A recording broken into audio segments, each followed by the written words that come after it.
É mais do que uma entrevista, é menos do que um debate. É uma conversa com contraditório, em que no fim é mesmo a opinião do convidado que interessa. É um debate em que eu perco sempre. O Perguntar Não Ofende é um podcast assinado por mim, Daniel Oliveira, o que não faz chorar. Quase sempre sobre política, às vezes sobre coisas realmente interessantes. Pode subscrever e seguir o Perguntar Não Ofende em Apple Podcasts, Spotify ou qualquer plataforma de podcasts que utilize no seu telemóvel ou computador. Também pode ouvi-lo sempre em expresso.pt/podcasts.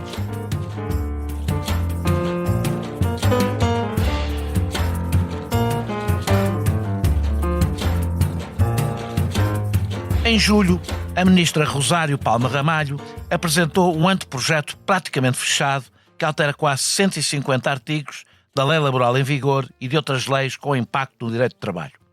Fê-lo pouco tempo depois da aprovação da Agenda do Trabalho Digno ter mudado a mesma lei laboral e sem que esta alteração, pelo menos com esta profundidade e neste sentido, tivesse sido apresentada aos eleitores.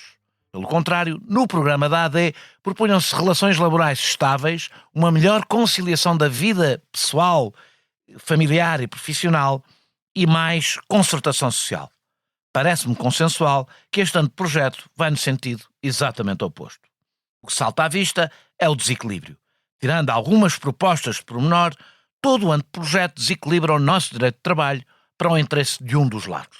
Apesar da profundidade das alterações, que vão da precarização das relações laborais a menos garantias na hora do despedimento, da facilidade em substituir postos de trabalho por contratação externa à perda de rendimento em horas extraordinárias, da perda de direitos de empregadas domésticas ao recuo no que tinha sido conseguido pelos trabalhadores das plataformas, da redução de direitos sindicais e de greve à perda da relevância da contratação coletiva, a ministra mostrou-se indisponível para negociar o que considera traves mestras que correspondem a tudo o que é fundamental para os sindicatos.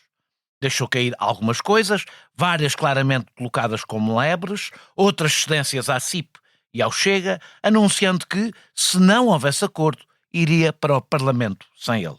Ou seja, a negociação começou, apesar da radicalidade do que é proposto, com um ultimato.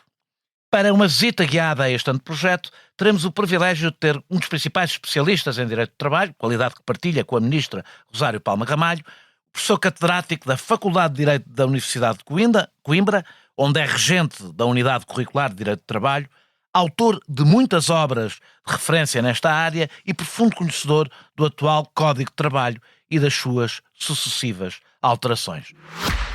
Olá, eu sou a Cátia Mateus e este é O Céu é o Limite, um podcast onde os líderes das empresas portuguesas conversam sobre o seu percurso profissional, os altos e baixos que enfrentaram ao longo do caminho, as ideias mais ousadas, mas também os erros e fracassos, sempre com uma boa dose de gargalhadas pelo caminho. Junte-se a mim nestas conversas, ouça O Céu é o Limite em expresso.pt ou na sua app de podcasts preferida e deixe-se inspirar. Muito obrigado, João Leal Amado, por teres aceitado este meu convite. Como disse na introdução, a ministra apresentou um anteprojeto exaustivo, que mexe em quase 150 artigos da lei laboral e de outras leis com impacto no direito de trabalho, portanto, não só da lei laboral. Eu ouço muitas vezes falar de 100, mas 100 são do Código de Trabalho, há muitas outras coisas mexidas. Definiu questões absolutamente centrais como traves mestras do anteprojeto e, por isso, inegociáveis. Pensas que a forma de negociar e o equilíbrio da proposta foram e estão a ser os mais produtivos, ou ter-se-ia de partir do zero para encontrar um ponto de encontro? Eu vou começar com o processo e depois falamos do conteúdo. Muito obrigado pelo convite para participar neste podcast. E quanto a essa questão, eu diria que a ministra teria aqui, ou o governo, creio eu, teria aqui dois caminhos possíveis. Aquele que foi, de algum modo, anunciado nos primeiros tempos do governo, ou no governo anterior, em que a ministra do Trabalho já era a professora Rosário Palma Ramalho, que era a ideia de revisitar a Agenda do Trabalho Digno e outros diplomas recentes. Como disseste, a agenda é de 2023, é muito recente, sempre num ambiente de concertação social, que apontava para uma reforma muito negociada, cirúrgica, pontual, alguns acertos, eventualmente alguns aspectos que se tenham revelado menos felizes dessa legislação.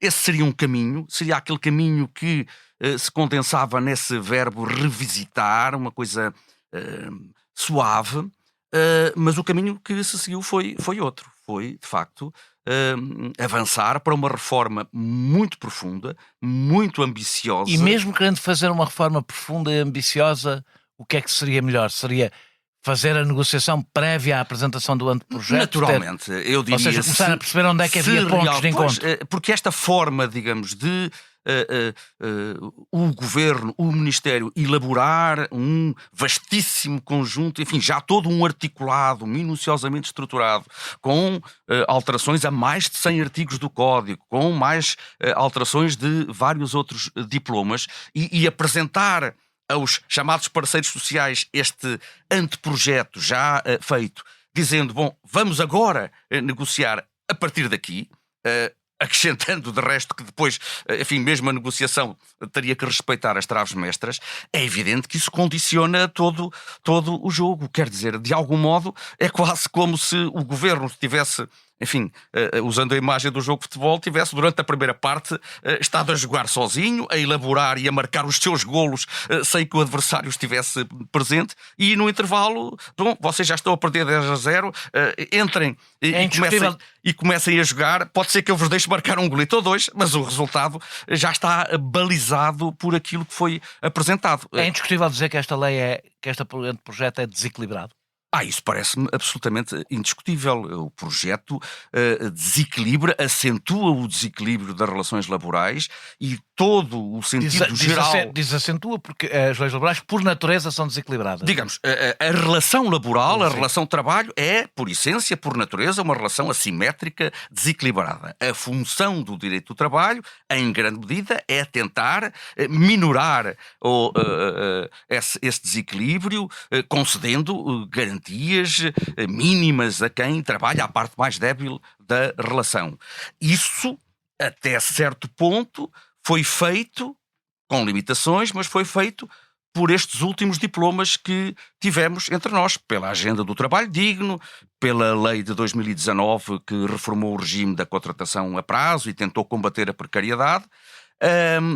O que, assim, em termos gerais, me parece inequívoco é que este anteprojeto, em larga medida, é, digamos, uma reversão, por isso se fala e julgo que bem, traduz-se uma contra-reforma. A expressão é correta. Gostemos ou não, aplaudamos ou não.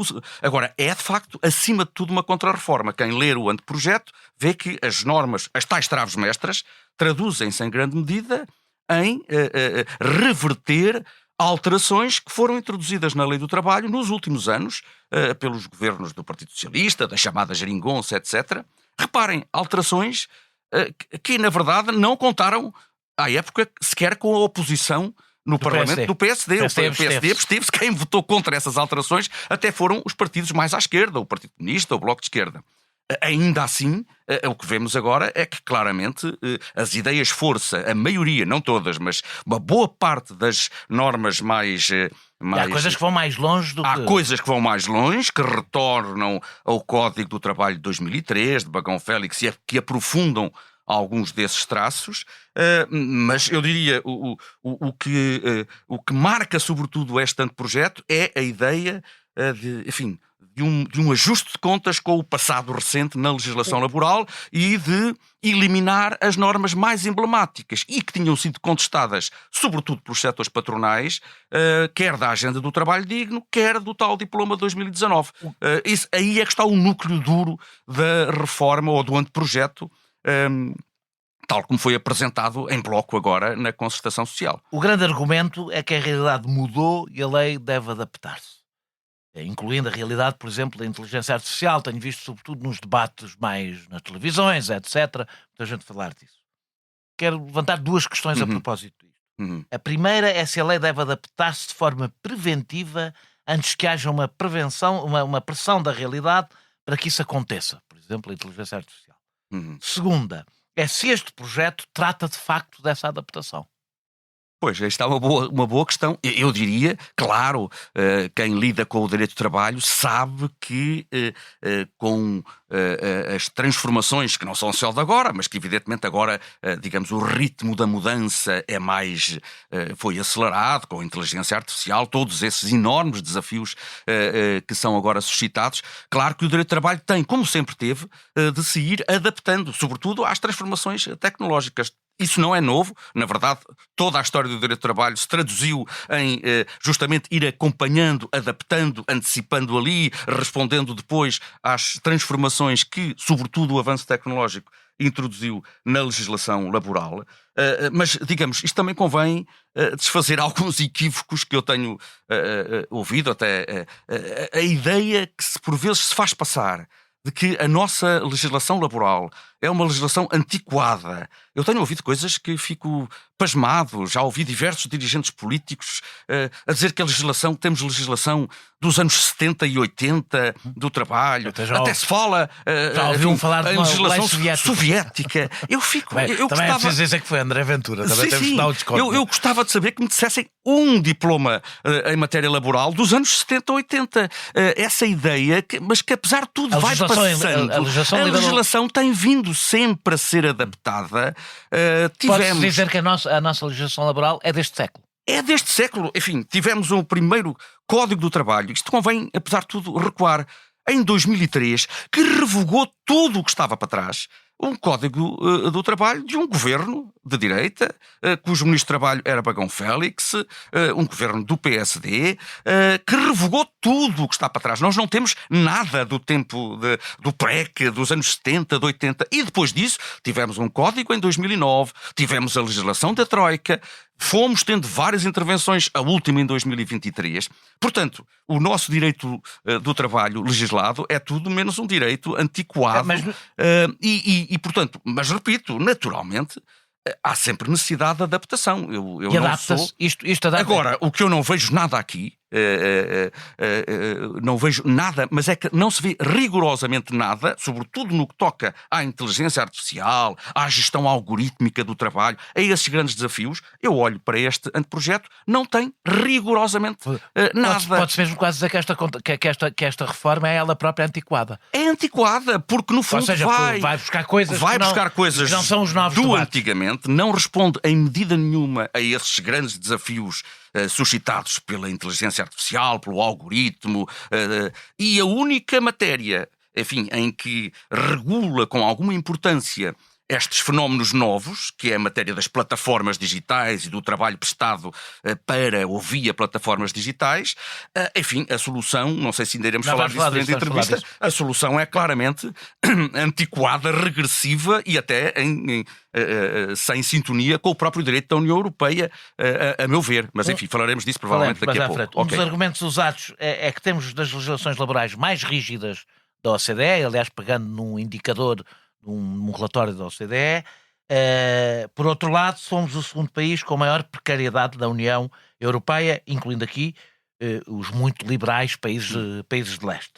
Há quem diga que temos muita precariedade exatamente para fugir à rigidez do sistema. Não é fácil vender a ideia, muito presente no discurso da Iniciativa Liberal, por exemplo, que vivemos uma realidade dual em que os jovens vivem a prazo para os mais velhos terem emprego seguro, segundo a legislação portuguesa. Pois, se calhar é fácil vender essa ideia, mas não sei se o remédio é passarmos todos a viver a prazo e termos contratos a prazo. Eu devo dizer que essa utilização recorrente, constante, do mote da flexibilização como grande desígnio da alteração das leis laborais, eu confesso que na idade já relativamente avançada que tenho, já me cansa bastante, porque na verdade, desde os anos 80 do século passado, aí sim podemos recuar, quase todas as reformas laborais que foram introduzidas no nosso país, e eu recordo dos anos 80, finais dos anos 80, a legislação sobre despedimentos, contratos a prazo, aprovada pelo governo do então Primeiro-Ministro Cavaco Silva, todas elas, ou quase todas, foram feitas sob esse mote de que é necessário flexibilizar e, portanto, eu pergunto-me até onde é que este discurso flexibilizante nos pretende levar, porque temos anos e anos e anos... E muitas vezes é posto aquela expressão vinda dos países escandinavos, não é? Da flexi-segurança. Sim, mas a parte da segurança depois perde-se no caminho, só ficamos com a parte da flexibilidade, no mau sentido da palavra flexibilidade, porque, enfim, esta palavra pode ocultar conteúdos muito distintos, infelizmente... Coisas interessantes até na lei coisas laboral. muito interessantes, verdadeira flexibilidade, que pode, em alguns casos, até ser proveitoso para o próprio trabalhador, mas, na verdade, temos que reconhecer que, se porventura os trabalhadores, os sindicatos têm alguma razão em, quando lhes falam em flexibilidade, imediatamente ficarem com uma postura defensiva, porque normalmente quando se fala em flexibilidade é uma palavra simpática para ocultar realidades menos simpáticas que passam justamente pela redução de direitos, pela precarização do estatuto dos trabalhadores. Portanto, esse estatuto, essa dualidade, julgo eu, que é o direito do trabalho, cabe garantir, cabe tentar combater a precariedade, as situações de precariedade, porque essas é que estão, digamos, na contramão daquilo que, inclusive, a nossa lei fundamental, a Constituição da República, preconiza, e não propriamente acabar por dizer, bom, vamos acabar com a dualidade, isto é, vamos acabar com a estabilidade para todos e vamos precarizar por completo as relações de trabalho. Há um problema de produtividade resultado das nossas leis laborais? Não me parece que seja minimamente resultado das nossas leis laborais, nem me parece que precarizar as leis laborais conduza a aumentos de produtividade. Acima de tudo, independentemente disso, eu não sou economista, mas creio que está mais do que estudado, de que não há nenhuma relação demonstrada em lado algum do mundo entre flexibilizar, isto é, tornar menos garantista, diminuir os padrões de proteção dos trabalhadores e a elevação do nível de produtividade, mas eu também gosto sempre de dizer o seguinte: na verdade, o direito do trabalho, as leis do trabalho não nasceram, nem existem ainda hoje para aumentar a produtividade ou a competitividade das empresas. Esse é um fator importante, naturalmente, que não pode ser desconsiderado por quem legisla, mas é bom não perdermos de vista o direito do trabalho surgiu e desenvolveu-se e ainda hoje existe, sobretudo para estabelecer condições de trabalho dignas, para reequilibrar ou para minorar a assimetria que existe nas relações de trabalho e, portanto, mote... Não podemos concluir que se a escravatura desse mais garantia mais produtividade...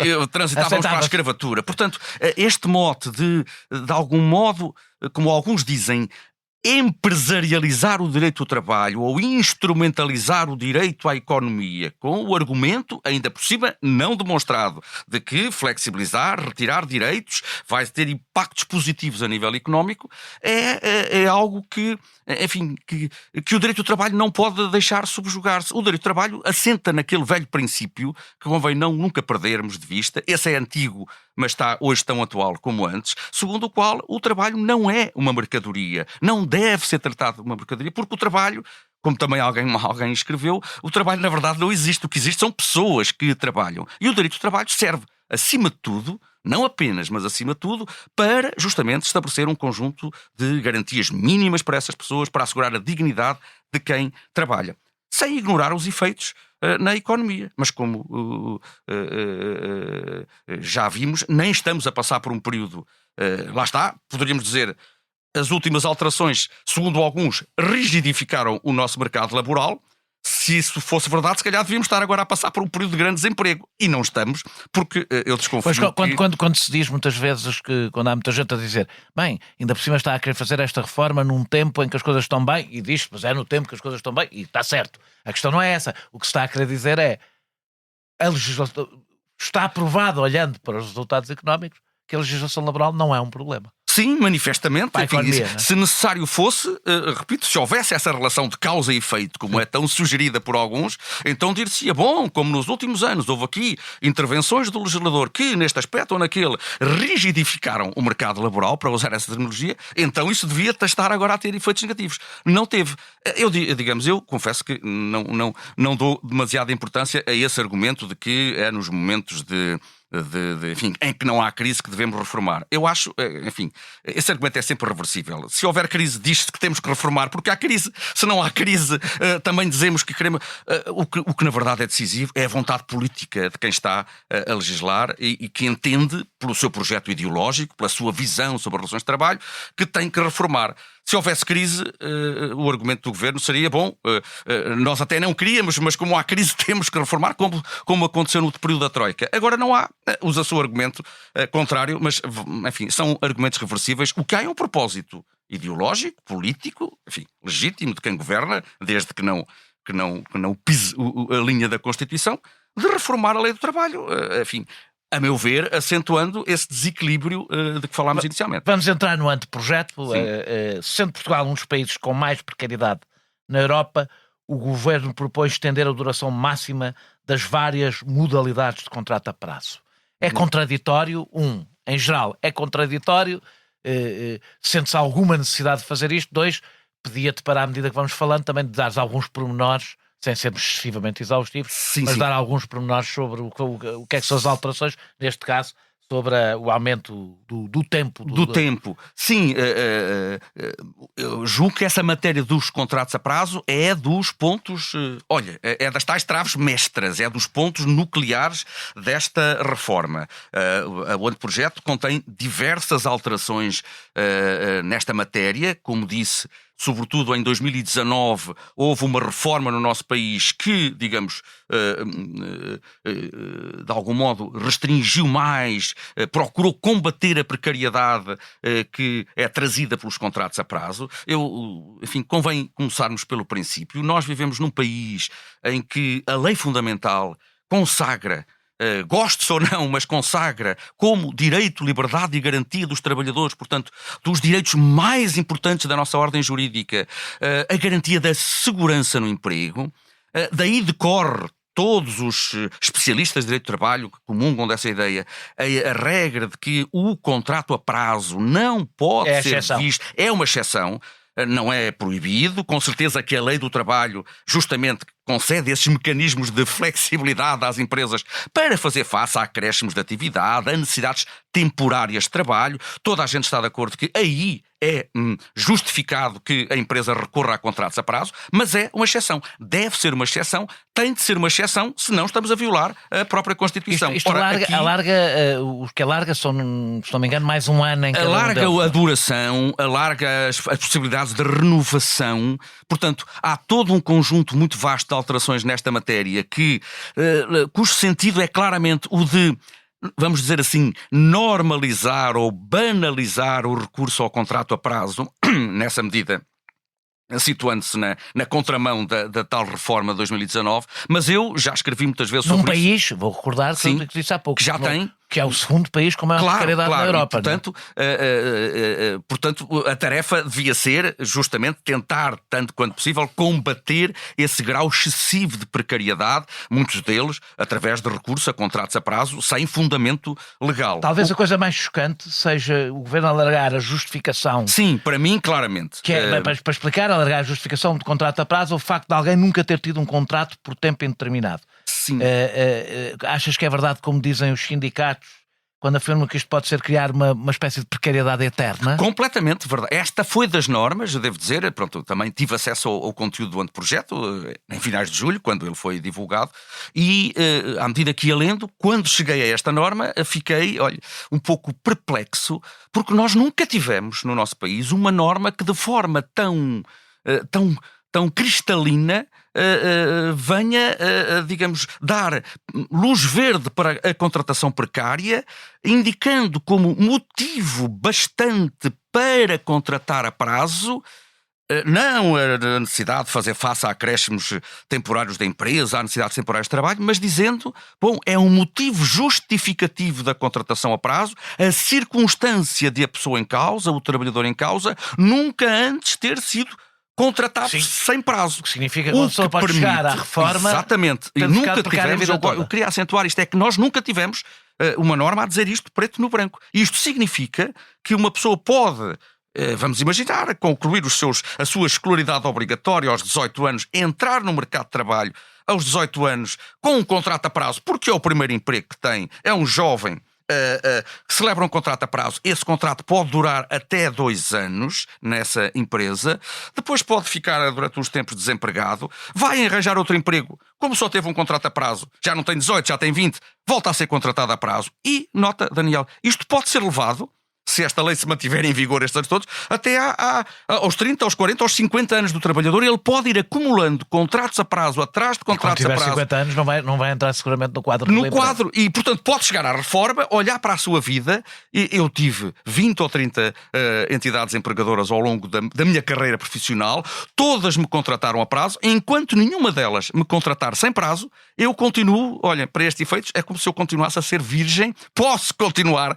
a ser contratado a prazo, desde que ninguém me macule com um contrato sem termo. Isto é abrir uma via verde para a eternização da contratação. Um convite para não pôr no quadro, é mesmo? Claro, isto no fundo é criar, incentivar a criar uma categoria de trabalhadores, poderíamos dizer assim, aprazáveis, isto é, que podem ser... Não é aprazíveis, é aprazáveis. Não, podem ser aprazíveis para a entidade empregadora, não é ter esses trabalhadores aprazáveis. Mas eu nunca tinha visto uma coisa destas. Isto parece uma coisa rotundamente inconstitucional. E até fico um pouco surpreendido. Podia pensar, se calhar não mediram bem aqui o alcance real da medida. Mas é uma das traves-mestras.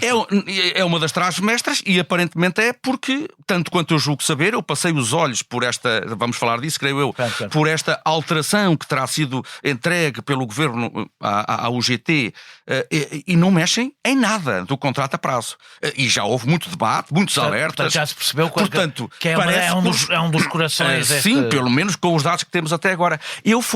Acho que é das normas mais chocantes e é das tais normas que eu digo, mas como é que querem que sindicatos, que alguém do movimento sindical ou que um trabalhador olhe para isto e diga, ok, eu tolero isto. Isto é absolutamente intolerável, porque repara, se dissessem, é para contratar um jovem que nunca teve um emprego, como medida de incentivo ao emprego, eu podia aceitar, já houve no nosso sistema. Mas aqui não. Aqui é a pessoa tenha 18, tenha 20, tenha 30, tenha 40, tenha 50, tenha tido antes 20 ou 30 dizer que a contratos. legislação para, por exemplo, trabalhadores de desemprego de longa duração já facilitava a contratação a prazo, exatamente considerado que era uma forma de reintegrar no mundo do trabalho. E se me dissessem que isto é para trabalhadores à procura do primeiro emprego, sobretudo jovens, para vencer, eu aí aceitaria. Agora, isto não é nada disso. Até muitas vezes no discurso continuam a falar nisso. É que isto não é para trabalhadores à procura de um emprego. Isto é para trabalhadores que já podem ter tido 20 empregos na vida e serem já bem maduros e o facto de nunca antes terem tido um contrato sem prazo legitima a eternização. Isto, repito, a meu ver, é das tais normas que, além do mais, é flagrantemente inconstitucional. Vamos falar agora do despedimento. A Ministra recuou ligeiramente no processo de despedimento, portanto, foi um dos recuos agora na entrega ao GT, mas no anteprojeto mantém-se a possibilidade, portanto, recuou no que tinha a ver com a capacidade de defesa, chamar testemunhas, etc., que era uma das coisas que estava a ser contestada. Do que eu percebi, a Ministra recuou aí, mas no anteprojeto mantém-se a possibilidade do trabalhador não ser reintegrado depois do Tribunal considerar o despedimento ilícito. Que impacto tem essa medida, sabendo que a reintegração não era, de facto, grande parte das vezes a opção do trabalhador? Ou seja, muita gente, quando se discutir isto, mas a maior parte dos trabalhadores já não era reintegrado porque não queria, depois de entrar em conflito com a empresa, não queria ser reintegrado. O que só mostra, então, que não havia necessidade nenhuma de alterar isso. Mas então que impacto é que isto há tem? Um impacto. É negocial? É negocial do trabalhador? É um impacto, apesar de tudo real, porque, repito, é verdade que estatisticamente, porventura, eu não sei, não tenho dados, mas se calhar em 90% dos casos os trabalhadores preferiam a indemnização. Mas, como eu costumo dizer, para além do impacto real, uma coisa, há um impacto simbólico enorme. Esse princípio de que um trabalhador... Da repetição da legalidade, não é? No fundo, mais uma vez a nossa Constituição consagra como garantia fundamental a regra de que o trabalhador não pode ser despedido sem justa causa. Se o trabalhador é despedido sem justa causa e, portanto, é ilicitamente afastado do seu emprego, expulso da empresa, se ele vai para tribunal, se o tribunal analisa a situação e considera o despedimento foi ilícito, não há justa causa, parece-me óbvio que tem que caber ao trabalhador o direito de retomar o seu emprego, se ele quiser. Se ele não quiser... Caso contrário, podemos dizer que a empresa está a comprar a ilegalidade. É verdade, também como dizem os defensores desta alteração, digamos, quem decide em última análise não é propriamente a empresa, a entidade empregadora. A empresa pode, segundo os termos do anteprojeto, pode, se o trabalhador disser que quer voltar à empresa, caso o despedimento seja ilícito, a empresa pode opor-se e pedir ao tribunal que exclua a reintegração. Quem vai decidir é o tribunal. Mas o problema não está aí. É que, com este regime, o trabalhador deixa de ser ele a decidir. E o que faz sentido é ser o trabalhador cujo direito fundamental foi violado pela entidade empregadora a dizer eu quero ou eu não quero. O facto de muitas vezes os trabalhadores não quererem regressar à empresa não torna isto menos relevante. Todos nós sabemos, uma coisa é eu não ir para um local porque não quero, outra é porque alguém não me deixa. Aqui o que a lei está a dizer... E tem um impacto no poder negocial do trabalhador. No poder negocial, e mais uma vez é uma medida que eu também, quando ali... Quer dizer, convém esclarecer, nós já temos esta regra que o Governo agora quer ampliar, já foi introduzida em 2003 para as microempresas, mas na altura... Com uma razão compreensível, que é as microempresas têm muita dificuldade, ao fim de 3 anos, reintegrar um trabalhador. E as relações laborais, a microempresa é aquela que tem menos de 10 trabalhadores ao serviço. O argumento então aduzido foi justamente dizer, não, ok, nós não contestamos o direito do trabalhador a ser reintegrado na generalidade das situações, mas nas microempresas em que as relações são muito estreitas ou tendem a ser muito estreitas, pode ser um fator muito complexo o regresso. E então instituiu-se esse mecanismo, mas sempre com essa ideia, isto é uma exceção, confirma-se a regra. É exceção, há sempre uma exceção, não é que confirma a regra. Agora não. Agora o que se diz é não, é nas pequenas, é nas micro, é nas pequenas, é nas médias e é nas grandes empresas. Em todas o trabalhador perde o direito que tem desde o 25 de Abril, entre nós, de, caso o tribunal declare que o seu despedimento é ilícito, de regressar à empresa. Isto, além do mais, tem um valor simbólico muito importante e é das tais medidas que eu também diria. Como é que uma associação sindical pode tolerar? É que isto nem sequer é um problema assim, é uma questão de poder simbólico. É claro que os empregadores não gostam, nunca gostaram, desde 75, 76, de terem que reintegrar um trabalhador que eles despediram. Porque eles entendem que têm o poder na empresa, a empresa é deles, eu mandei-o para a rua, pago, mas não o reintegro. Ora bem, mas eu repito, na nossa Constituição... isso é o alvo de um direito fundamental. Quem violou o direito fundamental foi o empregador. Este sistema acaba por poder premiar o empregador, enfim, monetarizando o despedimento. Bom, ele paga, mas consegue o efeito que pretende. Eu não sei se foi, agora não quero ser injusto, não sei se foi o CEO do Santander, do BPI, a defender que devia ser assim. As pessoas deviam poder despedir quem quisessem, desde que pagassem. Pois, desde que pagassem. Pois, mas o nosso sistema não se... isso talvez seja possível noutros sistemas jurídicos, a partir do momento... Ele deu o exemplo da Suíça e eu pensei e disse, então venham os salários da Suíça. Pois é isso, e a nossa ordem jurídica não é...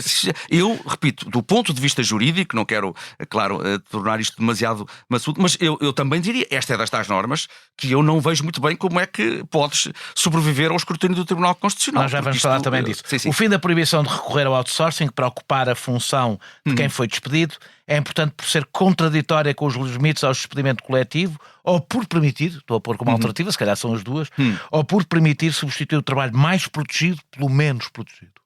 Não, portanto, perguntaste o fim, não é? Ou seja, isto é importante para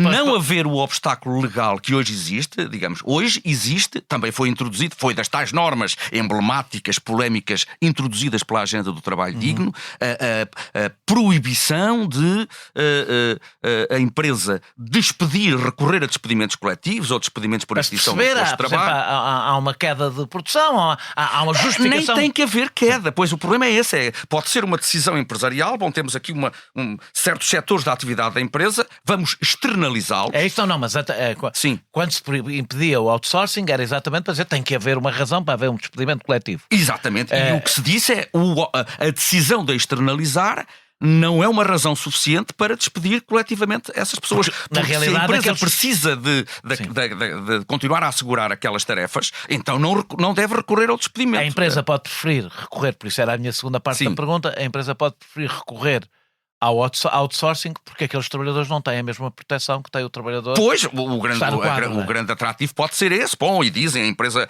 focar-se no seu core business e certas áreas externas, externalizá-las. Repito, a lei não proíbe essa externalização. O que proíbe... Há áreas compreensíveis. Claro. Algum trabalho de... segurança, limpeza, etc. Toda a gente. A lei não proíbe essa externalização. O que disse é esse motivo não é válido para despedir coletivamente trabalhadores. Se têm pessoas a desempenhar essas funções no quadro da empresa, não devem despedi-las para depois ir buscar uma outra empresa, normalmente com trabalhadores precários, mal pagos, etc., para substituir aqueles que foram despedidos. E que não são abrangidos pelo contrato coletivo, não é? Muitas vezes não são. Normalmente a lógica é essa. Ora bem, esta norma é muito curiosa porque justamente quando a Agenda do Trabalho Digno a aprovou, foi logo uma das normas mais contestadas pelos setores patronais, que era uma restrição à liberdade de iniciativa económica privada. Vais falar do Tribunal Constitucional? Vou. Então é exatamente essa a minha pergunta. A Provedora de Justiça, atual Ministra da Administração Interna, já tinha pedido a fiscalização da constitucionalidade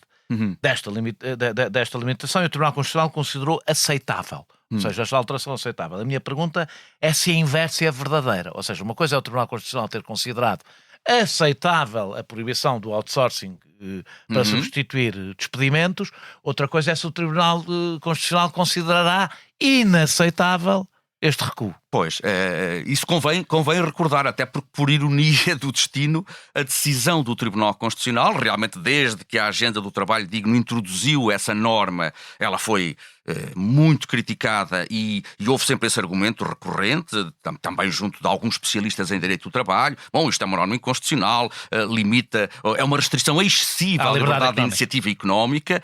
Esse argumento foi recolhido pela Sra. Provedora de Justiça, atual Ministra da Administração Interna, que suscitou a questão ao Tribunal Constitucional e o tempo tem destas coisas.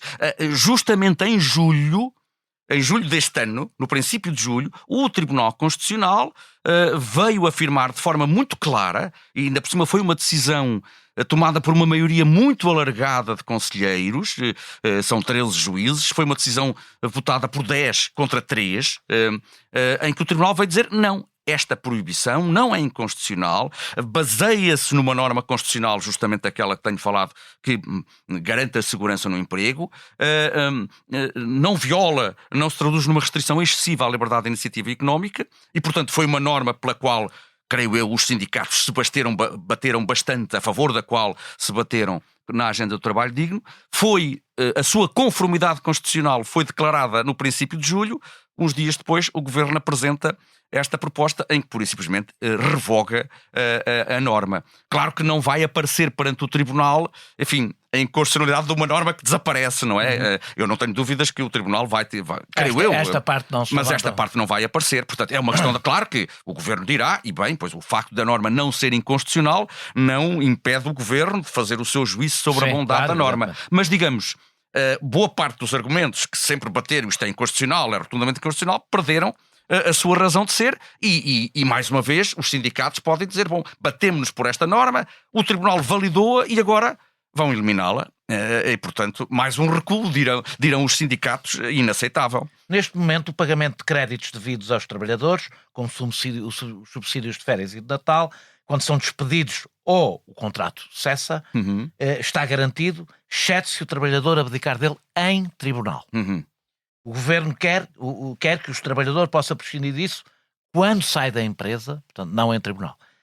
Se só acontece por vontade do trabalhador, porquê é que isso é um problema?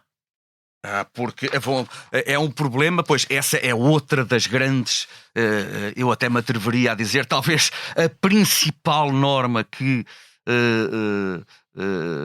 corresponde ao nome da Agenda do Trabalho Digno. Se há alguma norma, a meu ver, claro, estou a dar a minha opinião, que alguma alteração introduzida por essa agenda que vai no sentido de dignificar quem trabalha, foi justamente a norma que hoje ainda está em vigor, que veio declarar que a renúncia por parte do trabalhador aos seus direitos, nota, falaste em retribuição, subsídio de férias, subsídio de Natal, pode ser ao salário base, todos os direitos. Pode ser para as pessoas perceberem. Chega-se ao contrato e a empresa deve ao trabalhador um conjunto de coisas que não pagou. Ora até bem, aí, o que é que acontecia recorrentemente há décadas no nosso país, e isso tinha levantado sempre muitas discussões, era a prática corrente nas nossas empresas, que justamente, sobretudo quando o contrato acabava, fosse qual fosse a forma, por despedimento, porque caducou, porque era um contrato a prazo que chegou ao fim e caducou, o empregador, no momento em que pagava o último salário e que supostamente acertava as contas com o trabalhador,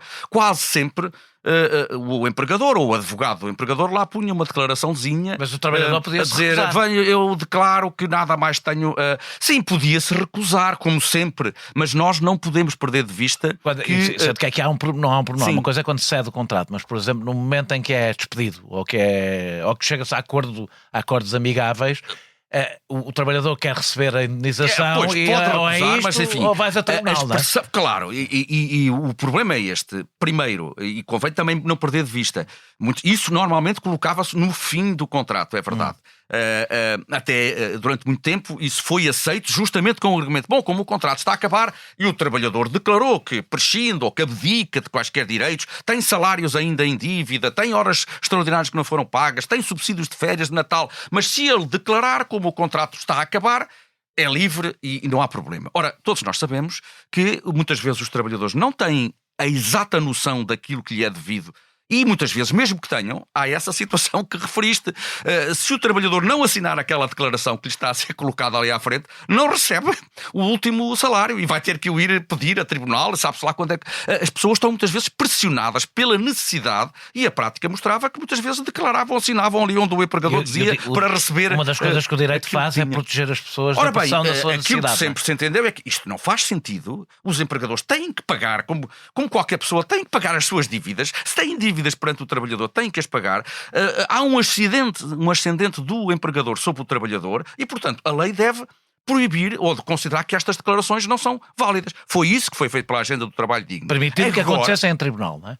Permitindo que acontecesse, mas claro, só numa altura em que o trabalhador já veio para tribunal reclamar esse direito, já terá um advogado a representá-lo e aí, se chegarem a acordo, tudo bem. Agora, ali na empresa, naquela relação desigual que existe entre o trabalhador e o empregador, a lei veio dizer que essas renúncias não eram válidas porque muitas vezes não correspondem a uma real liberdade do trabalhador, que está muitas vezes pressionado pela necessidade de receber aquelas verbas. Eu queria só sublinhar que esta norma é completamente subvertida agora no anteprojeto, e repara, agora a norma vem dizer justamente o contrário. O trabalhador pode renunciar a todos e quaisquer direitos, seja quando o contrato acaba, seja mesmo, porque não está aqui nenhuma ressalva na letra da lei, Quando ele começa. quando ele está em execução. É que, repara, mesmo antes de haver a proibição da Agenda do Trabalho Digno, os tribunais, mesmo não havendo uma norma a resolver o problema, sempre disseram, bom, enquanto vigora o contrato, enquanto a relação está em curso, dada justamente a subordinação jurídica e ser uma relação assimétrica, nós, tribunais, não admitimos a validade de renúncias, porque há razões para desconfiar da declaração de vontade emitida por um trabalhador durante a vigência do contrato. Trabalhador, claro. não é? Claro. Quando o contrato acaba, os tribunais, alguns, admitiam a validade, e foi isso que foi alterado pela Agenda do Trabalho Digno. Agora vamos para o extremo oposto, que é dizer, o trabalhador, repara, isto pode, tal como está esta norma, e eu também fico muito preocupado, porque também não foi alterada nesta última versão que o Ministério entregou ao GT, o trabalhador até pode, reparem, pode receber o salário mínimo nacional, 870 euros. O patrão paga-lhe, vamos supor, num certo mês, 700. Se o trabalhador, quando receber os 700, assinar uma declaração a dizer, olha, eu prescindo dos outros 170, isto está mal na empresa, o patrão disse que depois talvez me os pague, eu declaro que prescindo. Se tiver reconhecimento notarial, aquela é uma renúncia válida. Na vigência do contrato, isto é de uma violência. Nunca tivemos uma norma laboral com este teor. Eu, mais uma vez, quando olho para esta norma, disse, talvez não tenham pensado bem naquilo que estão a fazer, em quão radical, aqui sim, esta norma é, mas para minha, não vou dizer surpresa, mas fiquei um pouco decepcionado, também nestas alterações agora últimas que foram apresentadas pelo Governo, não mexem nesta solução. A agenda do trabalho digno mudou a relação com as plataformas como a Uber. Agora vamos ter que acelerar um bocadinho para ainda conseguir chegar a tudo o que ainda temos para tratar. A agenda do trabalho digno mudou a relação das plataformas como a Uber, através da identificação de um conjunto de factos que permitiam presumir que há uma relação de laboralidade, é esse o termo, entre os trabalhadores e plataformas. De forma muito resumida, o que é que mudou? Mudou tudo, é? Voltou tudo para trás. Mudou tudo. E aqui de forma particularmente surpreendente para mim, porque aqui não estamos apenas a jogar no plano do direito interno, do direito nacional, com os eventuais limites da Constituição. Aqui o Estado português está obrigado por uma diretiva da União Europeia aprovada em finais de 2024, que justamente vai no sentido, grosso modo, daquilo, digamos, o Estado português antecipou-se ao direito da União Europeia, o que não é proibido. Nós, em 2023, a agenda do trabalho digno... Chama-se isso adaptar-nos às novas realidades. Pois, não foi, aliás, o único. Não foi o único, em Espanha aconteceu o mesmo, portanto, não, mas, na verdade, aquilo que consta da atual lei, a tal... Enfim, este palavrão jurídico, não é? A presunção de laboralidade, no fundo, é estabelecer mecanismos que permitam ou que facilitem a prova ao trabalhador das plataformas, vamos imaginar ao estafeta, que é o exemplo mais comum, de provar que tem, com a Uber ou outras empresas, ou a Glovo ou outra que seja, que tem um verdadeiro contrato de trabalho, que é um trabalhador e não, como essas empresas muitas vezes dizem, um autónomo ou até um microempresário, que já cheguei a ouvir essa terminologia. Ora bem, convém dizer que esse artigo que foi introduzido pela Agenda do Trabalho Digno, claro que motivou muitas dificuldades nos tribunais, mas curiosamente, nos últimos tempos, todos os casos que chegaram ao Supremo Tribunal de Justiça, à instância jurídica superior em Portugal, têm sido decididos em sentido favorável aos trabalhadores, reconhecendo um contrato de trabalho. Ora, o que este anteprojeto tem é uma transformação radical da norma que hoje permite ou facilita a prova da existência de um contrato de trabalho em linha com o direito da União Europeia e vem fazer, a meu ver, justamente o contrário daquilo que a União Europeia manda. Portanto, isso a mim surpreendeu-me porque, repito, nós temos até finais de 2026 que transpor a diretiva. E a diretiva caminha no sentido de dizer deve ser criada uma forma de aquelas pessoas que trabalham em plataformas digitais provarem com mais facilidade que têm uma relação de trabalho. Pois o anteprojeto faz justamente o contrário. Coloca, eu não vou entrar em detalhes jurídicos que são, mas coloca uma série de obstáculos e torna praticamente inoperacional a tal presunção de laboralidade e é um recuo manifesto nesta área, que é das tais áreas em que o direito de trabalho tem que se adaptar, em que nós até temos que nos adaptar agora porque a União Europeia manda e estamos a ir na contramão. Nesta matéria. O Governo quer voltar a descriminalizar, devo dizer que estas, apesar de não ser a que tem mais impacto, que foi das que mais me chocou, o Governo quer voltar a descriminalizar o trabalho não declarado. Não sendo das coisas mais profundas, como disse, porque corresponde a um recuo de uma mudança muito recente. Essa mudança, a criminalização foi uma coisa muito recente, é capaz de ser das mais chocantes porque esta mudança teve como efeito quase imediato a declaração à Segurança Social de milhares, sobretudo, de empregadas domésticas. Trabalho doméstico. Trabalho doméstico. Encontra alguma justificação para esta? Ou seja, o Estado ficou a ganhar porque de repente houve a entrada de pessoas que declaram à Segurança Social o seu trabalho. Encontra alguma justificação? Não, eu não consigo encontrar.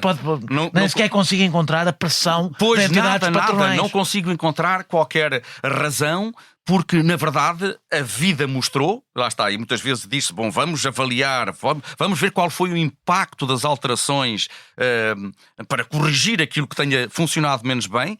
Aparentemente, essa norma teve efeitos virtuosos que levou à legalização de milhares, sobretudo de trabalhadores e trabalhadoras porque as pessoas domésticas. Têm empregadas domésticas, sabem que não declaravam e passaram a ter que declarar. E, portanto, mais uma vez, um recuo para o qual não se... Acha que é o quê? É ideologia? Eu acho que sim, acho que aliás, todo este, enfim, a ideologia, e é legítimo, tal como há ideologia, claro, faz parte, o direito laboral é muito permeável, evidentemente, à ideologia e às mundividências, não é? Claro, às mundividências de cada um. Isso é assumido por todos nós que cultivamos o direito laboral, é assumido pela atual ministra nos seus escritos, a porosidade, acho que é a expressão que utiliza, ideológica do direito laboral. Acusou a agenda do trabalho digno de ser muito ideológica. Sim, mas isso é das tais, pois, claro, mas mas então tem que também receber a crítica e aceitar a crítica de que este projeto não é menos ideológico, só que é com uma ideologia de sinal contrário, mais para favorecer, a meu ver, ou para acentuar o desequilíbrio e menos para dignificar o trabalho. Mas aqui nesta proposta nem sequer é para o patronato, porque os patrões... Pois, exatamente. Não consigo captar, a não ser justamente uma visão, se calhar, muito neoliberal sobre relações laborais e de não fazer intervir o direito criminal nestas esferas. Na verdade, o efeito, aparentemente, não vi ninguém dizer o contrário, foi positivo, teve um impacto social muito relevante, muita gente só foi legalizar as trabalhadoras domésticas que tinham a trabalhar justamente porque soube dessa notícia. Por receio, e não é só receio. A lei também cria regras éticas. Exato. Seja, as pessoas, de repente, muitas delas ter-se apercebido é errado não ter esta pessoa declarada. Deixa-me ver, vamos regularizar. Repito, é das tais medidas que não se percebe porque é que 2 anos depois já está a ser destruída, a não ser com uma particular mundividência de quem legisla. E é outro recuo. Repare, estamos sempre aqui a falar de matérias em que há claros recuos para os trabalhadores e, portanto, não é uma coisa equilibrada em que se diga há ali recuos e há avanços e há compensação. Não, é tudo, ou quase tudo, ou tudo o que é importante vai no mesmo sentido, de acentuar o desequilíbrio. O que deu mais nas vistas, e parece ser o que o Governo está a recuar para ganhar o voto do Chega, porque é aquilo que o Chega tem falado mais, foram as medidas relacionadas com os direitos de parentalidade. Na realidade, para além das mudanças do aligeiramento dos despedimentos, que já falámos, foram questões relacionadas com a amamentação e com os trabalhadores com filhos menores de 12 anos com deficiência e doença crónica deixarem de poder recusar o trabalho ao fim de semana, à noite e aos feriados. Parece que foi isto que caiu. Estas sim. são, aliás, do que eu percebi, as 20 e tal normas que caíram, grande parte tem a ver com isto. Que diferença há entre o anteprojeto apresentado e o que está agora em cima da mesa? Ficou tudo como estava antes, do que percebeu até agora do que leu? Algumas coisas mudaram, naturalmente, sobretudo, justamente como disseste, nas questões ligadas à parentalidade, à amamentação. Algumas coisas aí mudaram, algumas, nem tudo, mas, digamos, numa perspectiva global, tudo o que são... E embora se tenha falado muito, é verdade, falou-se muito, sobretudo durante o verão, o foco até mediático e a discussão... Eu avisei na altura que isto era uma lebre, que era uma coisa tão chocante. Não sei se foi voluntário, se foi um efeito involuntário de uma declaração feita numa entrevista que incendiou um pouco, mas na verdade isso contribuiu também para desviar um pouco as atenções do foco daquilo que é realmente mais importante. Isto não é muito importante. Não é que isto não seja importante. Tudo é importante na legislação laboral. Não é isto que muda. Não é nisto que está presente justamente a mundividência ou a diferente ideologia e, portanto, nas traves mestras, aquilo que agora aparece no anteprojeto. Não sei se nós ainda vamos falar mais sobre o anteprojeto, se já não temos tempo. Ainda vamos falar mais coisas. Na verdade, isso tem sido apresentado como um recuo do governo. Há, de facto, num ponto ou noutro, algum recuo, sobretudo nesta matéria da parentalidade. Na matéria dos despedimentos, como disseste, a parte do processo disciplinar, que também era outra alteração que não se percebe, que é que esta tentativa de estabelecer uma regra segundo a qual o empregador não está obrigado, quando o processo disciplinar está em curso, tendente ao despedimento, a realizar as diligências probatórias, a ouvir as testemunhas, por exemplo, indicadas pelo trabalhador, de que o empregador não estaria obrigado a fazer isso. Isso já foi introduzido na nossa lei do trabalho há uns anos e o Tribunal Constitucional declarou isso inconstitucional. Achas que foi por isso que caiu? Achas que foi por isso que caiu? Não caiu, atenção. Porque na altura essa solução de, como se costuma dizer, a fase da instrução do processo ser facultativa para o empregador podia ouvir as testemunhas ou podia não ouvir, ele decidia. Na altura era para todas as empresas. Agora, na versão do anteprojeto, era só tiraram isso, com exceção das grandes empresas. Continuava a haver nas grandes empresas essa obrigatoriedade. E, portanto, seria talvez o que o governo invocaria. Não é rigorosamente igual, porque nós mantemos a obrigatoriedade nas grandes empresas. E agora, nestas alterações últimas, parece que também tiraram isso das médias empresas. Mas nas micro e nas pequenas empresas, as micro até 10 trabalhadores, pequenas são até 50, desculpa, mas são a esmagadora maioria essa instrução continua a não ser feita. Portanto, há um recuo muito limitado. E repito, não sei se, tendo em conta a jurisprudência do Tribunal Constitucional, claro, podem dizer, mas isto é limitado porque nas grandes empresas já se mantém, mas o risco é enorme, continuo sem saber porque é que, qual é a vantagem. Mas, portanto, quanto às mudanças no anteprojeto, há ali algumas alterações. Convém dizer que há algumas alterações que também vão no sentido... Vais perguntar, ok, isso. Parte das outras alterações são, na realidade, cedências à CIP. A proibição da reforma antecipada com emprego na mesma empresa é um exemplo, e reforço de poder do empregador em relação a algumas coisas que estavam em cima da mesa, como no pagamento de duodécimos e subsídios de férias e Natal. Concentrando na primeira, mas se quiseres falas também da segunda, qual é o problema da reforma antecipada com emprego na mesma empresa, ou seja, como permitir... Pois, também não me parece que... Não, mas qual é hoje não é permitido, nos primeiros 3 anos, se não me engano, da reforma antecipada, trabalhar na mesma empresa. Pois, se a pessoa antecipou a reforma, parte-se do princípio que não é para acumular com a continuação da atividade. Do que eu percebo, isto tem um efeito perverso, que é, eu reformo-te antecipadamente... deixo de ter que cumprir algumas obrigações com a Segurança Social e tu continuas a trabalhar aqui. Continuas a trabalhar e ficas com vínculos precários, porque depois pode-se contratar a prazo com base nesse motivo. Creio que a razão de ser é essa, mas realmente disseste bem e convém também referir isso, porque foi apresentado também quando o anteprojeto foi divulgado que, entre outros direitos que eram concedidos aos trabalhadores, porque isso não estava no anteprojeto inicial, mas estava essa ideia, não, o trabalhador agora, se o trabalhador quiser, vai ter direito a receber o subsídio de Natal e o subsídio de férias em duodécimos. E a CIP, no seu parecer, veio dizer não, isto é complicado, deve ser sempre exigido o nosso acordo, o acordo patronal, e agora o Governo vai ao encontro dessa medida e passa a dizer que isso é possível. Destas cedências que temos visto na negociação, portanto, algumas são à CIP, não são apesar do desequilíbrio já inicial da proposta. Pois, claro, há outros ganhos, vamos dizer assim, alguns até um pouco quase que... alguém escreveu hoje um artigo a dizer que isto é gozar com quem trabalha, mas realmente pensem nisto, a mudança que o Governo estabelece, a mudança que o Governo agora propôs em matéria, e isso é uma matéria muito importante para os trabalhadores, como é evidente, da compensação devida em caso de despedimento coletivo.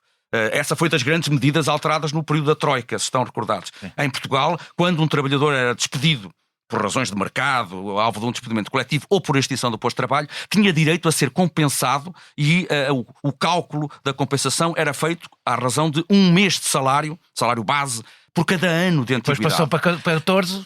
Veio por aí abaixo no tempo da Troika, por causa da crise, etc., custos, e veio para 12 dias. Sim.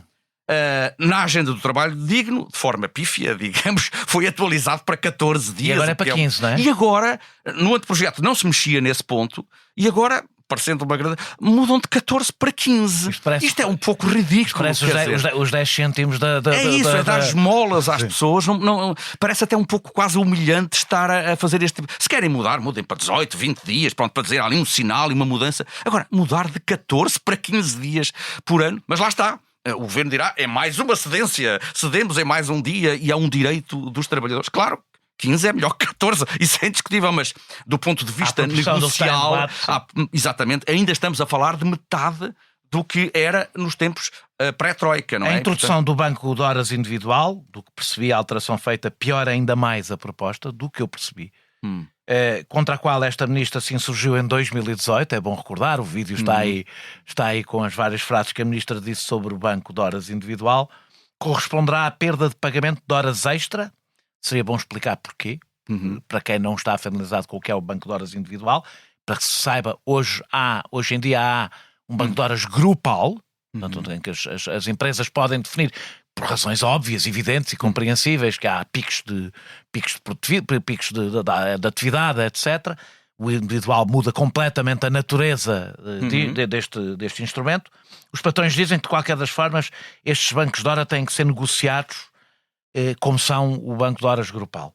É um argumento válido. 1, 2, qual é o impacto que isto tem? São as horas extra? em grande parte, são as horas extras. Vamos ver. Ou seja, deixam de ser pagas como horas extras. Pois, o banco de horas é um dos múltiplos expedientes que o nosso direito do trabalho, justamente através das consecutivas reformas que foram introduzidas ao longo dos anos, que está previsto para justamente a empresa. Isto é um mecanismo de flexibilidade do tempo de trabalho, mas é das tais flexibilidades que aproveitam a empresa. É para fazer face às necessidades da empresa, e quem gera o banco, digamos, muitas vezes diz que o dono do banco é a entidade empregadora, convém ter presente quem gera o tempo. E, portanto, foi um mecanismo criado, supostamente, para responder precisamente aos picos de atividade das empresas, ao facto de as empresas não terem, muitas vezes, nos tempos que correm, necessidades constantes de mão de obra, e, portanto, poderem gerir. Claro que antes já havia essa possibilidade. Se a empresa precisa de mais trabalho, temos o velho instituto que ainda existe do trabalho suplementar, do trabalho extraordinário, mas isso tem um grande contra para as entidades empregadoras, que é pago, e é pago com uma taxa acrescida, porque é trabalho extra, não é? É trabalho que não era à partida devido. Estes mecanismos de gestão flexível... Ou então é pago por isenção de horário, que existem alguns setores que têm isenção de horário. Pois, mas aí, pronto, havendo isenção, normalmente já não há trabalho suplementar, porque o trabalho suplementar é o que está fora do horário. O trabalho com isenção de horário, em princípio, já tem que ser mais bem pago. Mas já tem uma retribuição acrescida também por estar isento de horário. Estes mecanismos são muito atraentes para as empresas e, repito, nós já temos o tal grupal e temos aquele que, digamos, que faz mais sentido, que é o banco de horas instituído por via da convenção coletiva, da contratação coletiva. Esse é que é o... Qual é a diferença por ser... O grupal é que, sem haver convenção coletiva, pode haver um referendo na empresa. A minha pergunta é, qual é a diferença do banco de horas individual? É que aí... Não, é que uma coisa é o sindicato negociar com o empregador ou com a associação patronal a instituição de um banco de horas, e supostamente o sindicato está num patamar que lhe permite realmente negociar. A Comissão de Trabalhadores também pode negociar, no caso das só empresas. O sindicato é que pode celebrar a convenção coletiva. Sim. Outra coisa é o trabalhador individualmente ser confrontado com uma proposta de banco de horas, e ele individualmente... Uma proposta irrecusável, como são das tais dizer. propostas irrecusáveis, que ainda por cima pode ser aceite de forma tácita se a figura do banco de horas estiver prevista no regulamento interno da empresa. Isto significa, para que as pessoas percebam, que pessoas que, por exemplo, hoje as horas extra são um importante deixarão de extra receber, salarial, claro. Deixarão de receber, porque repare, isso é posto no banco de horas. O banco de horas tem este efeito, é que permite, enfim, o direito do trabalho sempre teve essa preocupação com limitar os tempos de trabalho, garantir o descanso.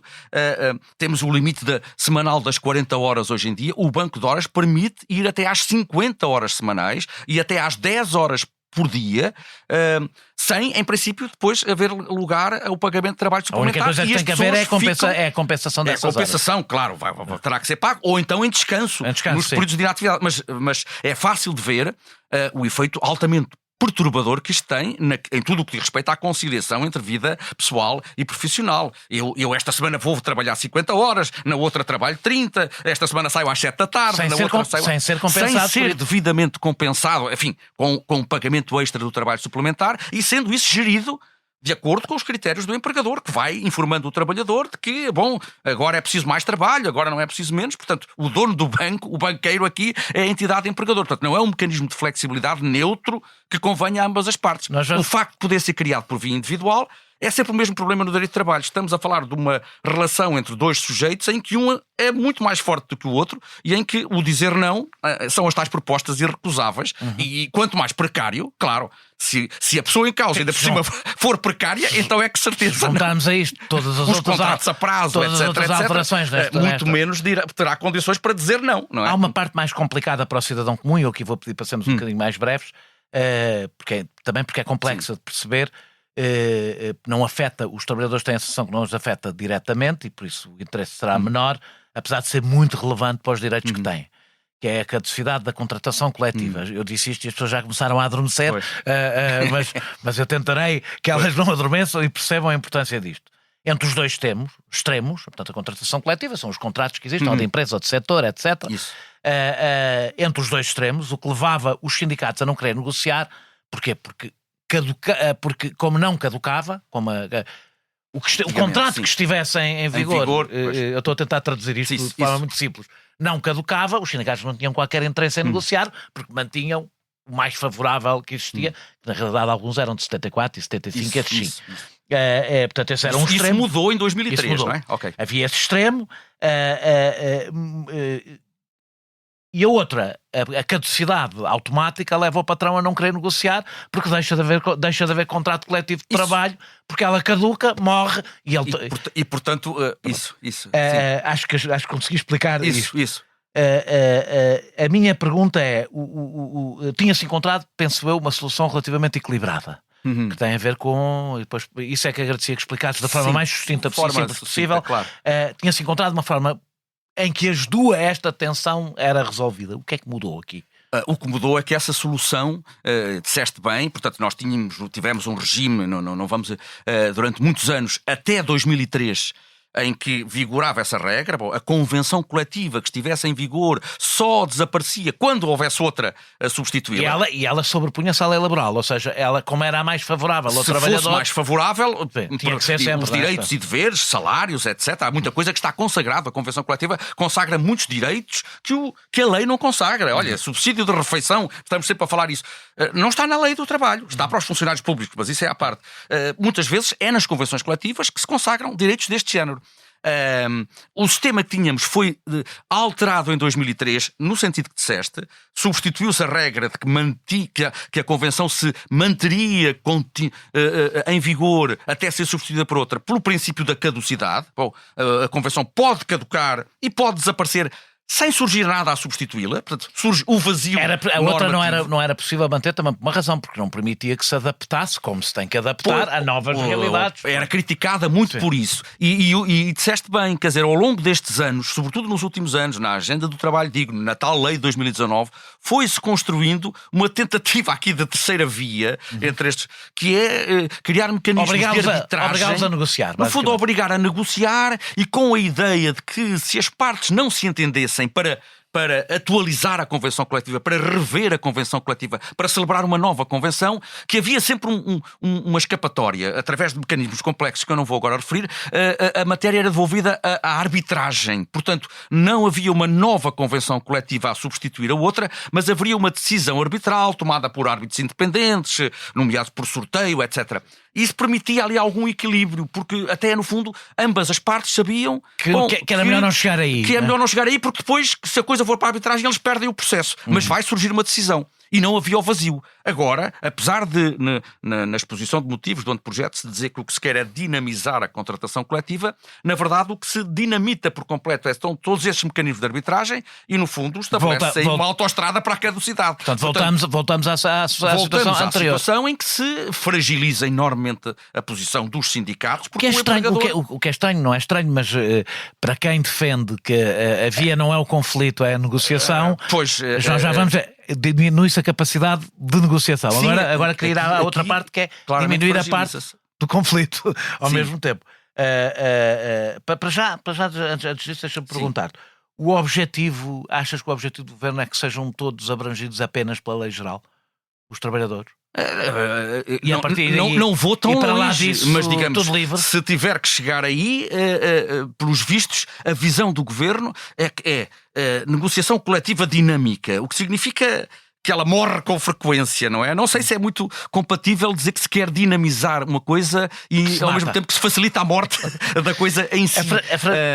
E isso fragiliza, sobretudo, claro, a posição dos sindicatos, que sabem que lá à frente, se não aceitam renegociar, porventura em termos que não lhes agrade, que no fim a convenção coletiva vai morrer e eles voltam para o nível de proteção da lei. Isto não é muito claro, mas nós temos uma baixa taxa de sindicalização em Portugal, muito baixa, e uma das razões é a fragilidade da contratação coletiva.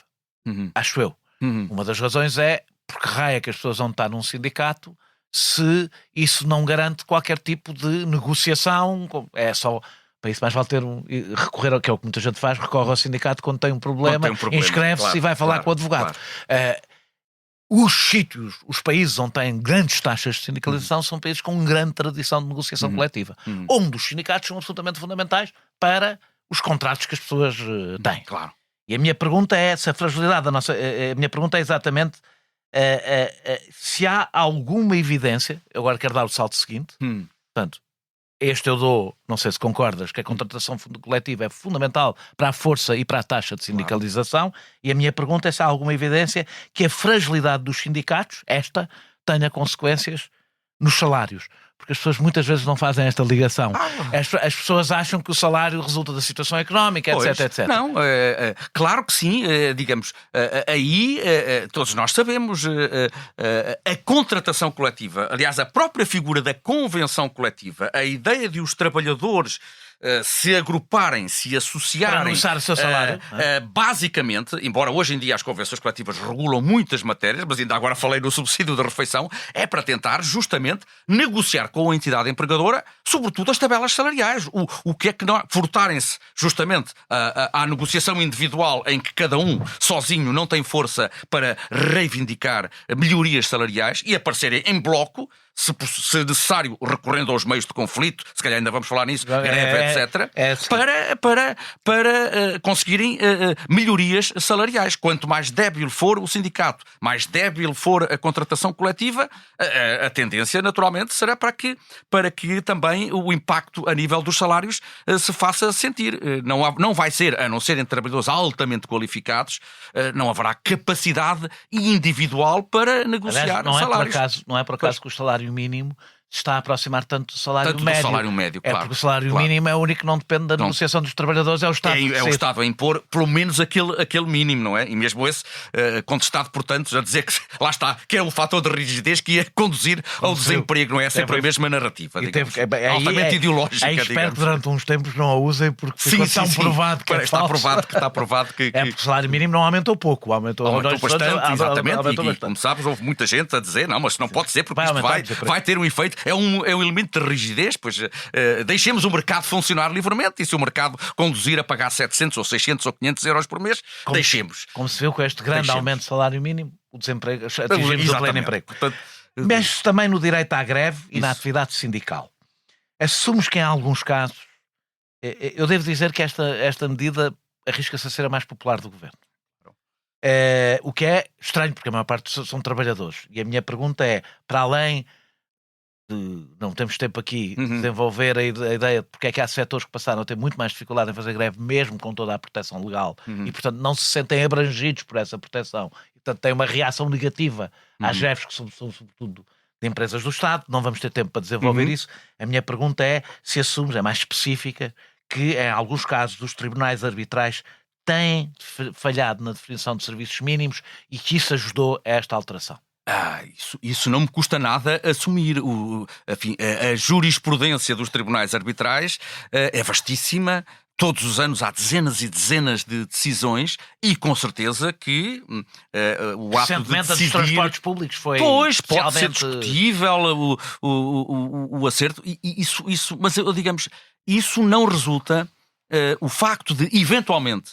E eu não vou pronunciar sobre a decisão em concreto, que aliás nem conheço assim nos pormenores, de eventualmente haver uma ou outra decisão menos feliz ou menos certeira, não significa que o ordenamento jurídico não tivesse uma resposta bastante equilibrada nesta matéria.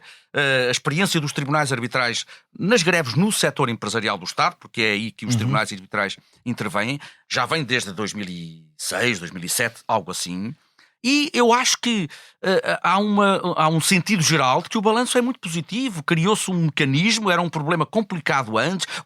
Quem é que definia e como os serviços mínimos nas greves que ocorrem em empresas do setor empresarial do Estado? Criou-se tribunais arbitrais. Agora, os tribunais são constituídos por seres humanos, por homens e mulheres, que às vezes podem, eventualmente, não decidir... E o que é que muda aqui?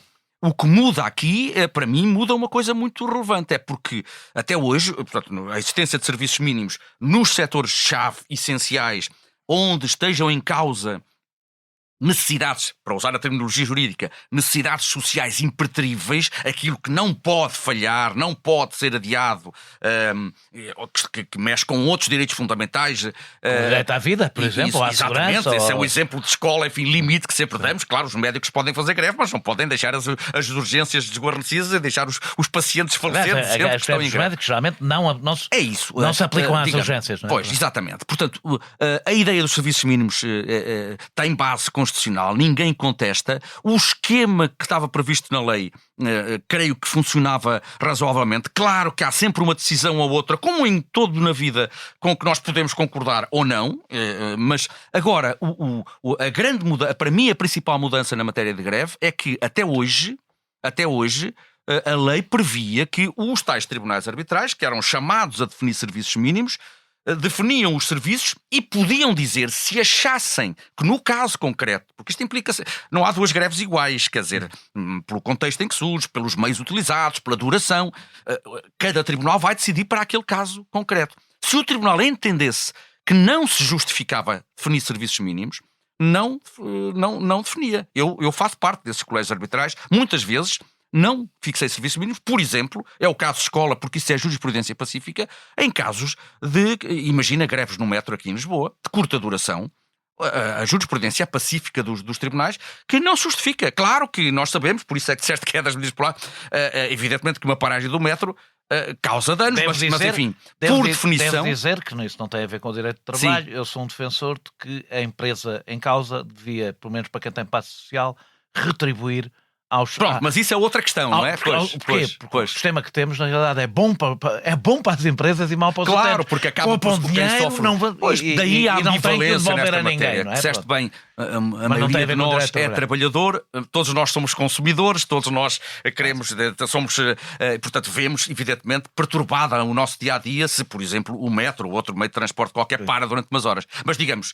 só faz sentido criar serviços mínimos quando estejam em jogo, não são os incómodos, as perturbações, as tais necessidades impertríveis, porque senão, enfim, a greve é suposto causar prejuízo. Claro que em primeira via à entidade empregadora, por vezes, em certo tipo de empresas, naturalmente aos cidadãos, aos utentes. Ora bem, mas tem sido pacífico que, por vezes, há greves em que não se justifica criar serviços mínimos. Não sei se naquela que esteve na base, digamos, deste processo, que foi na CP, como era uma greve de maior duração, se a decisão foi feliz ou não me vou pronunciar. Ora, o que está no anteprojeto, é que os tribunais arbitrais terão sempre e em qualquer caso, sendo uma greve, por exemplo, nos transportes ou noutro dos setores, sempre que definir serviços mínimos, vão definir a medida, mas não a existência. E eu já escrevi também, eu acho que isto é patentemente inconstitucional, porque é uma restrição excessiva, está a limitar a liberdade de o tribunal avaliar caso a caso, e se chegar à conclusão que não há necessidades impertríveis em xeque, o tribunal deve fazer é não definir serviços mínimos. Obrigá-lo a definir serviços mínimos, a meu ver, é uma restrição excessiva ao direito à greve. Acho que o Tribunal Constitucional não vai deixar de ser convocado e não quero antecipar a resposta, mas desconfio que é provável que diga que isto é uma restrição excessiva e injustificada a um direito que não é absoluto, que tem que ser restringido, mas só na medida em que seja necessário para satisfazer necessidades impertríveis. E impertrível não é um incómodo ou uma despesa extra, ou um transtorno, porque não há um meio de transporte, tenho que utilizar outro, tenho que gastar mais tempo. Isso é, enfim, o preço a pagar pela ordem jurídica de um país democrático que reconheça aos trabalhadores o direito de fazerem greve. Faz parte. És especialista em direito do trabalho. Também o é a ministra Palma Ramalho. Conhecendo o seu trabalho, ficaste espantado com esta proposta? Pois aí já entramos num domínio mais pessoal. Não é pessoal, é profissional. Profissional, mas que tem a ver com o conhecimento, claro que conhecemos-nos muito bem, temos uma boa relação de há muitos anos, porque, enfim, somos mais ou menos da mesma geração e coincidimos em muitíssimos acontecimentos. Estivemos à frente da direção da Associação Portuguesa de Direito do Trabalho durante alguns anos. Não, a mim não me surpreendeu nada, justamente porque conheço bem o pensamento da atual ministra, que é uma académica brilhante e que escreve muito sobre estas matérias. Não só não me surpreendeu, como, digamos, quando, enfim, como qualquer cidadão, tomei conhecimento de que seria a próxima Ministra do Trabalho, tive a percepção de que provavelmente teríamos uma reforma laboral muito profunda, muito mais profunda do que se calhar alguns julgariam. É uma reforma muito ideológica, mas enfim, corresponde ao pensamento da Ministra que eu conheço bem. Para ser sincero, na verdade o que me surpreendeu foi a solução de que falámos há pouco, para as plataformas digitais. Porque aí creio que nós estamos a ir contra o direito da União Europeia, manifestamente, e há muitos outros especialistas em direito do trabalho, enfim, com um trabalho feito nessa matéria que é muito específica, que dizem o mesmo, que não percebem esta alteração. Porque, repito, já não é ter relações tensas com a Constituição, que eu percebo que alguém, enfim, alinhado à direita, com uma formação um pouco neoliberal, que conviva dificilmente com a Constituição da República. Gostei da expressão diplomática, um pouco neoliberal. Um pouco neoliberal, exatamente. Porque, enfim, o partido chama-se social-democrata, não é?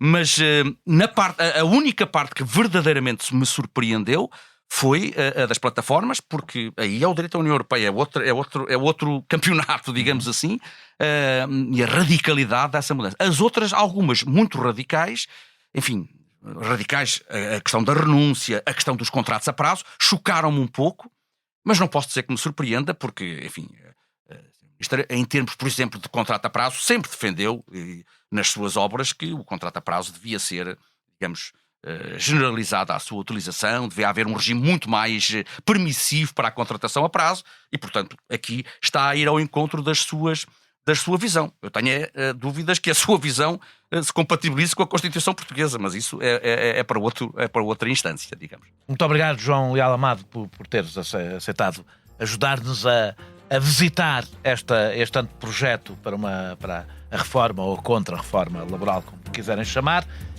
Nós regressamos brevemente com outro convidado ou convidada.